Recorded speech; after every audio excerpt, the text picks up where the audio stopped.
राधे राधे। कैसे हैं आप लोग? ईश्वर कृपा से आप सब अच्छे होंगे। ईश्वर सब पे कृपा बनाए रखे, सबका कल्याण करे।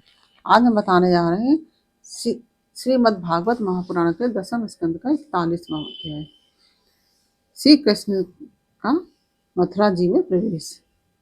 उसके पहले हम कहना चाहेंगे, यदि आपने हमारे चैनल को सब्सक्राइब नहीं किया तो प्लीज हमारे चैनल को सब्सक्राइब कर लीजिए और बेल आइकन बटन अवश्य दबा दीजिए, जिससे कि हमारे आने वाले सारे वीडियोस आपको प्राप्त हो सकें। तो यदि आपको कथा अच्छी लग रही है, समझ में आ रही है, तो वीडियो को लाइक से अवश्य कीजिए। चलिए अब चलते हैं कथा की तरफ। श्रीमन्नारायण नारायण हरि हरि, भजमन्नारायण नारायण हरि हरि। तेरी लीला सबसे प्यारी प्यारी हरि हरि, तेरी लीला सबसे न्यारी न्यारी हरि हरि। श्रीमन्नारायण नारायण हरि हरि, भजमन्नारायण नारायण हरि हरि। राधे राधे। बोलो कृष्ण कन्हैया लाल की जय। श्री सुखदेव जी कहते हैं, परीक्षित, अक्रूर जी इस प्रकार स्तुति कर रहे थे। उन्हें भगवान श्री कृष्ण ने जल में अपने दिव्य रूप के दर्शन कराए और फिर उसे छिपा लिया। ठीक वैसे ही जैसे कोई नट अभिनय में कोई रूप दिखाकर उसे पर्दे की ओट में छिपा दे। जब अक्रूर जी ने देखा कि भगवान का यह दिव्य रूप अंतर ध्यान हो गया, तब वे जल से बाहर निकल आए और फिर जल्दी जल्दी सारे आवश्यक कर्म समाप्त करके रथ पर चले आए। उस समय वे बहुत ही विस्मित हो रहे थे। भगवान श्री कृष्ण ने उनसे पूछा, चाचा जी, आपने पृथ्वी, आकाश और जल में कोई अद्भुत वस्तु देखी है क्या? क्योंकि आपकी आकृति देखने से ऐसा ही जान पड़ता है। अक्रूर जी ने कहा, प्रभु, पृथ्वी, आकाश और जल में और सारे जगत में जितने भी अद्भुत पदार्थ हैं, वे सब आप में ही हैं, क्योंकि आप विश्व रूप हैं। जब मैं आपको ही देख रहा हूँ तब ऐसी कौन सी अद्भुत वस्तु रह जाती है जो मैंने न देखी हो। भगवान, जितनी भी अद्भुत वस्तुएं हैं वे पृथ्वी में हो या जल अथवा आकाश में, सब की सब जिनमें है उन्हीं आपको मैं देख रहा हूँ। फिर भला मैंने यहाँ अद्भुत कौन सी वस्तु देखी अद्भुत? तो गांधनी नंदन अक्रूर जी ने यह कहकर रथ हाँक दिया और भगवान श्री कृष्ण और बलराम जी को लेकर दिन ढलते ढलते हुए मथुरा जी में जा पहुंचे। परीक्षित, मार्ग में स्थान स्थान पर गांवों के लोग मिलने के लिए आते और भगवान श्री कृष्ण और बलराम जी को देखकर आनंद मग्न हो जाते। वे एकटक उनकी ओर देखने लगते, उनकी दृष्टि अपनी दृष्टि हटा ना पाते। नंद बाबा आदि ब्रजवासी तो पहले ही वहां पहुंच गए थे और जो नंद बाबा और ब्रजवासी जो थे, सब पहले ही वहां पहुंच गए थे और मथुरापुरी के बाहरी उपवन में रुककर उनकी प्रतीक्षा कर रहे थे। उनके पास पहुंचकर जगदीश्वर भगवान श्री कृष्ण ने विनीत भाव से खड़े अक्रूर जी का हाथ अपने हाथ में लेकर मुस्कुराते हुए कहा, चाचा जी, आप रथ लेकर पहले मथुरा जी में प्रवेश कीजिए और अपने घर जाइए। हम लोग पहले यहाँ उतरकर फिर नगर देखने के लिए आएंगे। अक्रूर जी ने कहा, प्रभु, आप दोनों के बिना मैं मथुरा नहीं जा सकता। आप स्वामी, मैं आपका भक्त हूँ, भक्त वत्सल प्रभु, आप मुझे मत छोड़िए। भगवान, आइए चले। मेरे परम हितैषी और सच्चे सुहृदय भगवान, आप बलराम जी, ग्वाल वालों और नंद राय जी आदि आत्मियों के साथ चलकर हमारा घर सनाथ कीजिए। हम गृहस्थ हैं, आप अपने चरणों की धूलि से हमारा घर पवित्र कीजिए। आपके चरणों की धोवन गंगा जल या चरणामृत को बोलते हैं, चरणों की धोवन गंगा जल या चरणामृत से अग्नि, देवता, पितर सब के सब तृप्त हो जाते हैं, क्योंकि भगवान की जो चरणों के अमृत होता है, जो चरणामृत होता है भगवान के, उससे पितर, देवता, अग्नि सभी तृप्त होते हैं, क्योंकि भगवान ही सर्वस्व हैं।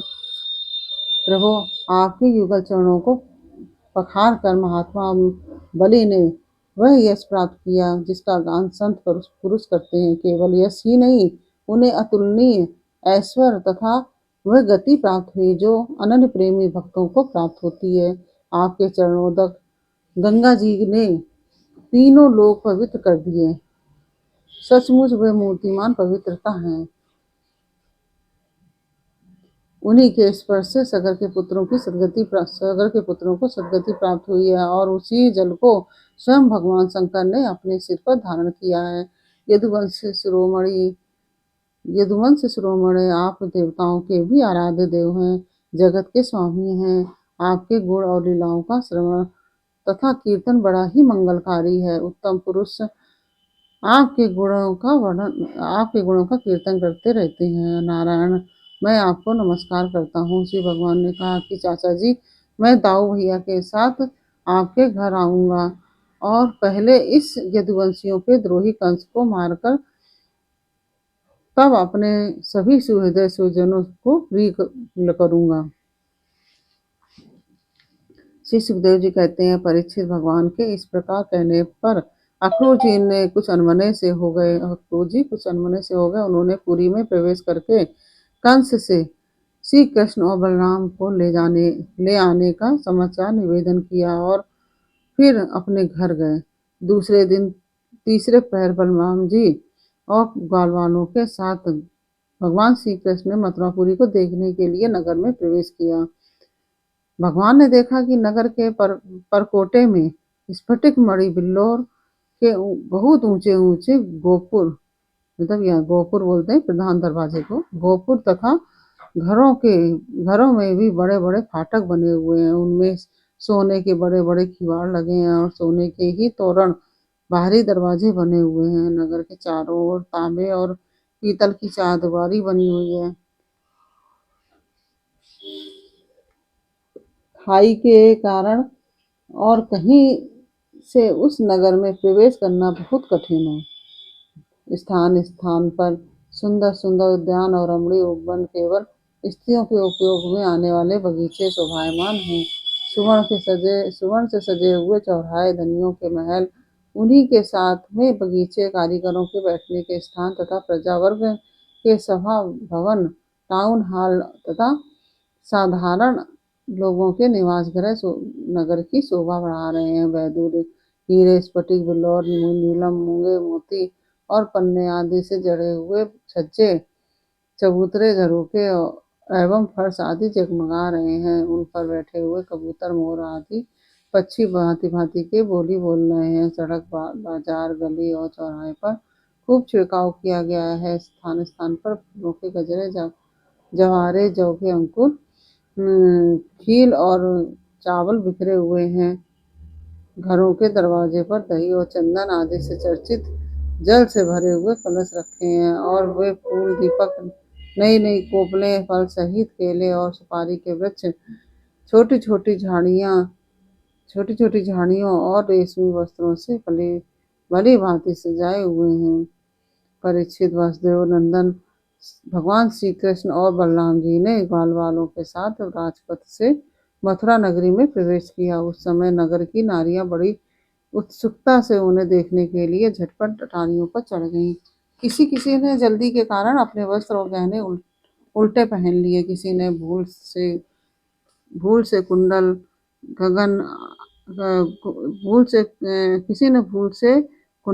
कंगन आदि जोड़े से पहने जाने वाले आभूषणों में से एक ही पहना और चल पड़ी। कोई एक ही कान में पत्र नामक आभूषण धारण कर पाई थी, तो किसी ने एक ही पांव में पायजेब पहन रखा था। कोई एक ही आंख में आंच पाई थी और दूसरी ने बिना आंजे ही चल पड़ी। कई रमणियां तो भोजन कर रही थी, वे हाथ का कौर फेंक कर चल पड़ी। सबका मन उत्साह और आनंद से भर गया। कोई कोई उपटन लगवा रही थी, वे बिना स्नान किए ही दौड़ पड़ी। जो सो रही थी वे कोलाहल सुनकर उठ खड़ी हुई और उसी अवस्था में दौड़ पड़ी। जो माताएं बच्चों को दूध पिला रही थी, वे उन्हें गोद से हटाकर भगवान श्री कृष्ण को देखने के लिए चल पड़ी। कमल नयन से भगवान श्री कृष्ण मतवाले गजराज के समान बड़ी मस्ती से चले आ रहे थे। भगवान बड़ी मस्ती से चल रहे थे। उन्होंने लक्ष्मी जी को भी आनंदित करने वाले अपने श्याम सुंदर विग्रह से नगर नारियों के नेत्रों को बड़ा आनंद दिया और अपनी विलासपूर्ण प्रगल्भ प्रगल्भ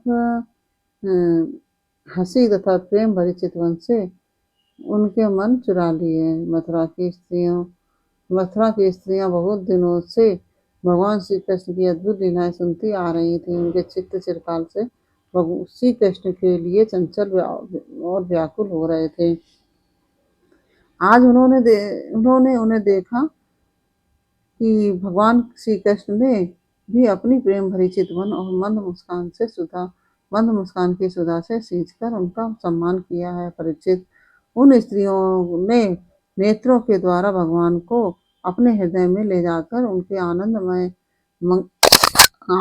स्वरूप का आलिंगन किया। उनका शरीर पुलकित हो गया और बहुत दिनों की विरह व्याधि